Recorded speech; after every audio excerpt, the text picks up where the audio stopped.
Today is a funny night. On the morning of Tuesday, July 26, 1937, a 14-year-old girl, Clarice Dora Alleyne, while standing under this tamarind tree, had the premonition that something bad was about to happen on that day.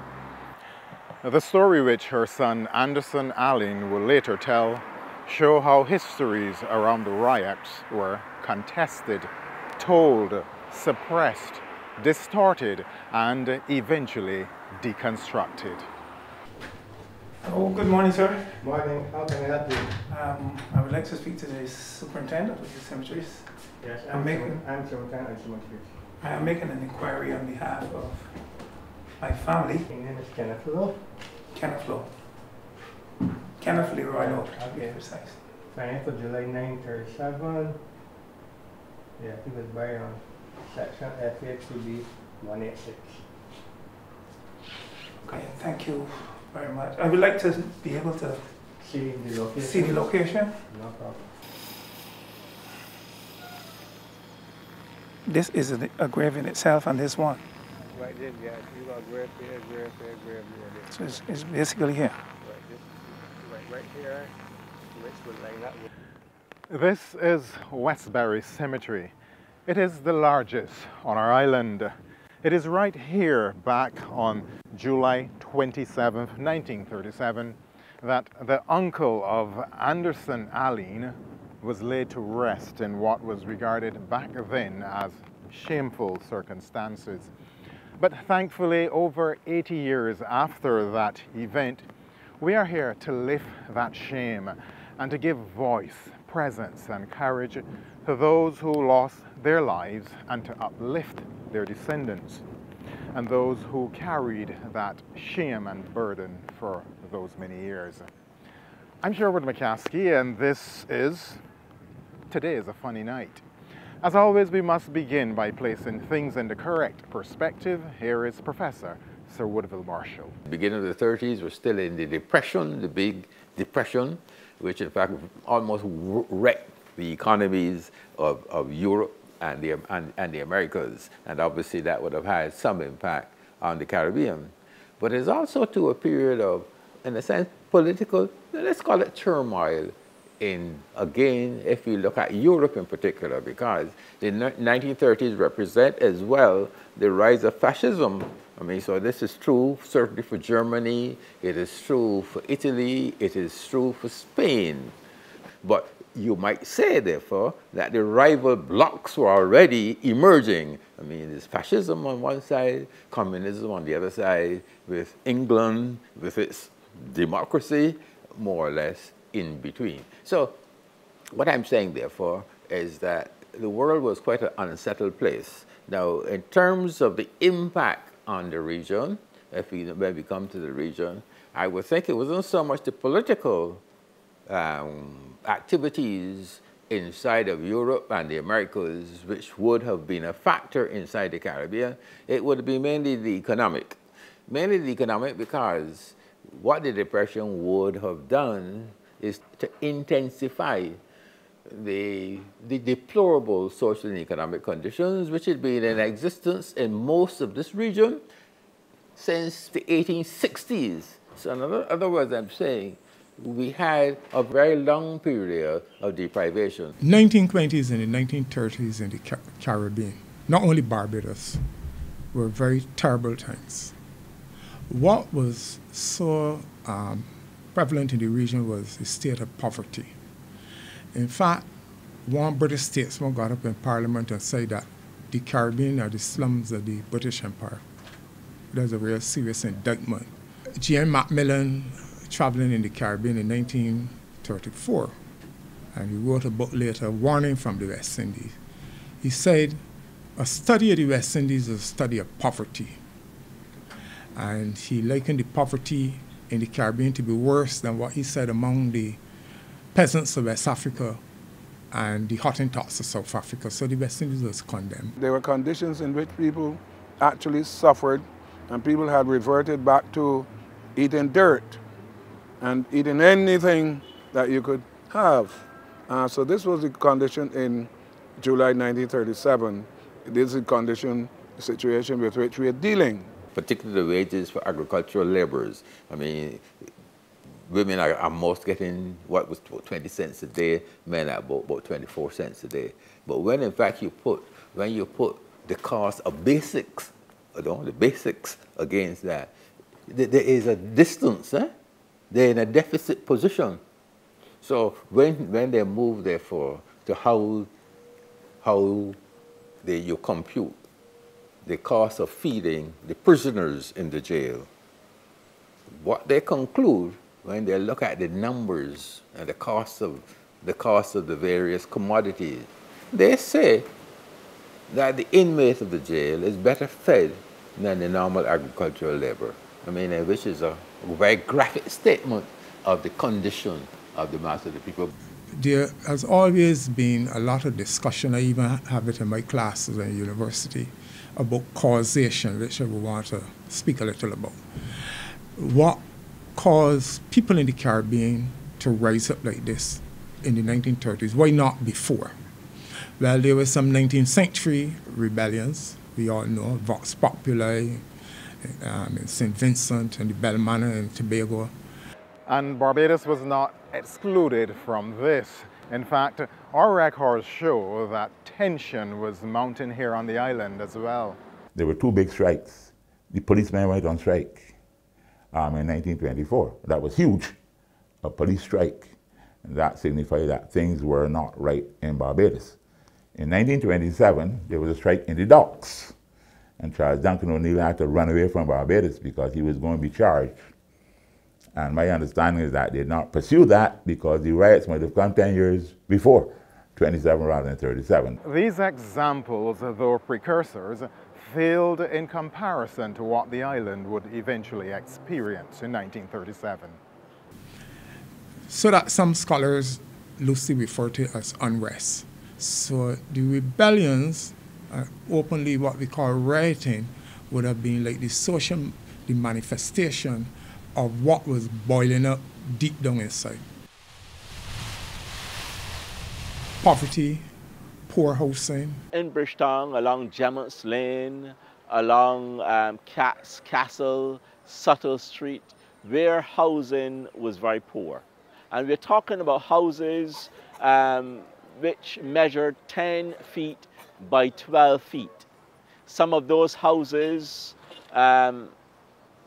did not have a floor in. The workers lived in areas where the floor was just an earthen floor. Some of those houses had leaky roofs. Some of those houses had sideboards that were missing. But the crucial point about housing is the overcrowding of homes. Many homes had 8 and 9 persons living in them. And we're talking about a 12 by 10 home, the size of a modern day bedroom, with 8 and 9 and up to 10 people living in that home. So you could understand the stress encountered by the workers, especially when there was bad weather, or especially when there were hurricanes. For example, the 1938 flood and the 1949 flood swept away many of those dilapidated homes. Now, over the last 80 years, there has been a lot of discussion surrounding what caused the riots. People worked for very low wages. There was mass unemployment, underemployment. As you know, many of the workers got employment in the sugar industry. Most of the urban people got employment as lightermen or porters or barbers. But their wages were very low and their conditions were poor. It is said that many of the bakers were locked in their bakeries during the night. The baking occurred during the night, and the bakers had to stay in and were locked in with ovens blazing and full tilt those bakers were subjected to a very dangerous condition where they were locked in during the night, and the owner came back early in the morning to unlock the gates to let them out. The reason for locking them in is, of course, is that to make sure that nobody gave away or sold the bread. But that was an unfortunate condition of the bakers, and this condition was deplored by the Dean Commission and the Moyne Commission, which examined the condition of the workers after the 1937 revolt. We are still in the 1930s. What about the then prevailing social conditions of Barbados? Sanitation, poor sanitary conditions,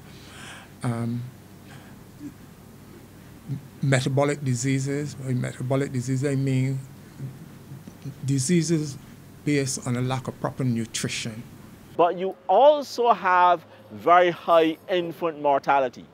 Many workers are dying because of malnutrition, which even the British government was in a sense complaining about in the 1930s. Very high infant mortality. So that says a lot really about what was being done or not really being done about health conditions in general around the region. And they're not getting enough to eat, they're not getting nutritious food, and that is a problem. We conclude that the social and the working conditions were horrible.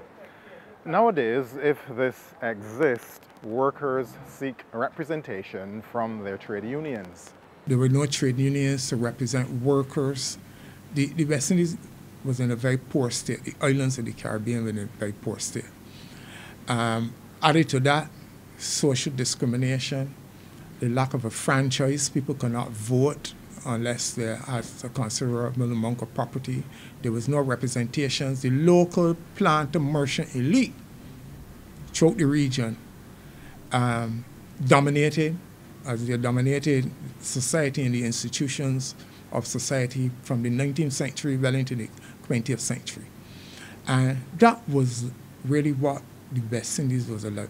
So in a way, one could say slavery had ended in the late 1830s, but in terms of the social and economic conditions confronting the mass of the population, not much had changed. Their legal status had changed, but if in fact you start to look, for example, at the level of wages, the extent of employment, sanitation, housing, all of those areas were in a deplorable state. The other point to notice is the extent of underemployment or unemployment.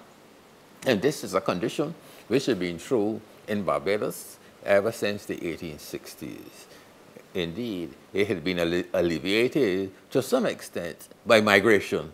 Migration inside the region, and then migration to Panama, migration to the United States. But it was a continuing problem.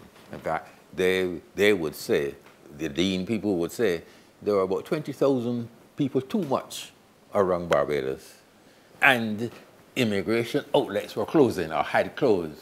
Consequently, that made the situation even worse, because whereas in previous years, it had been to some extent eased by migration or immigration, it could no longer be eased. So the argument then, that would be the argument for saying that there were more and more pent-up frustrations inside Barbados at that particular time. Added to that, a racial factor that a lot of people don't like to talk about. The West Indies was still a place of mass discrimination, racial discrimination against the black population and the non-white population. And there was little action, very little action. Our governments at the time did not really pay particular attention, because in a sense they weren't driven to, given the type of politics we had down here. Who control our politics? Say in a place like Barbados, who control our politics were the same people who had enslaved us. They still had the power, and they control the economy as well. So consequently, it was in their interest, in a sense, to keep the situation depressed You know? In other words, low wages, little money put for building any social infrastructure. So their own position remained intact. To some extent, one might even argue it was improving. But for the mass of the people, no improvement. So in broad outlines, therefore, one is saying it was a bad situation which had persisted for a long time, and in some respects, you might say in the 1930s, it had got worse. Our historians often tag the invasion of Ethiopia as an event that was watched closely by those in the region, and one which, in a sense, fueled the resistance in the 1930s. And in 1935, the turning point for me in the whole racial outburst was Italy's invasion of Ethiopia in October 1935. And it came over as an example of hypocrisy by the white nations. Here's this powerful military country invading poor Ethiopia, and the whole of Europe only condemning Italy in words, but not in action. And there was mass protests throughout the region, all over the diaspora, in which people thought that this was a clear example of a rich European nation taking advantage of a very poor African country. It raised the racial consciousness of people in the Caribbean. You see it reflected in the Garveyite movement and such like, and then they went all over the world protesting at this. So I would want to say to you, the 1920s and the 1930s, it was ripe in the West Indies for some form of uprising and rebellion against the British. So when you look at the conditions, the living and the working conditions, you see why people would want to take to the streets in 1937. You see that they're making comparisons with the planters and the merchants, the houses owned and occupied by these planters and merchants, and they're blaming them for their condition, and that is why they are attacked during the 1937 uprising. Now, when you're looking back at the history of the period, some people like to cite change as being brought about from the highest level, that the merchants and planters all of a sudden had some awakening and they changed society. That's not true. The working classes at the bottom who rise up and rebel against the conditions in the West Indies. For more than 80 years, these acts of resistance against the then prevailing conditions were labeled as riots. Riots? Were they really riots?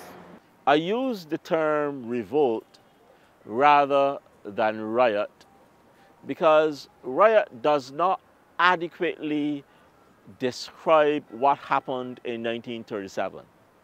I know Barbadians are fond of calling the event riot or disturbance. Hence, we had the term the 1937 disturbances. When you look at the reporting at the time, the designation is riots for the most part, or disturbances. For example, Dean and then the governor's notes to him, the governor's letter to him and all that, talks about investigating the disturbances. Now, I think that disturbances is a far more accurate term than riot, because riot suggests almost random action, basically disruption of the peace. Riot is a small affair where just 3 persons, by causing damage or injury or causing fear to anybody of a sound mind, that can be considered a riot. I use the term revolt because I'm saying that when you look at the evidence of the rioters, they're trying to obtain far-reaching consequences. Disturbance takes it a little bit further because, particularly when you said disturbances, it recognizes, of course, that the thing wasn't just the Bridgetown operation, which in a sense was central, partly because it began the entire thing, but disturbances also indicate that you might well be talking about an island-wide set of developments. For example, in the countryside and in Gemmetts Lane, they cut telephone wires. They cut electricity wires as well.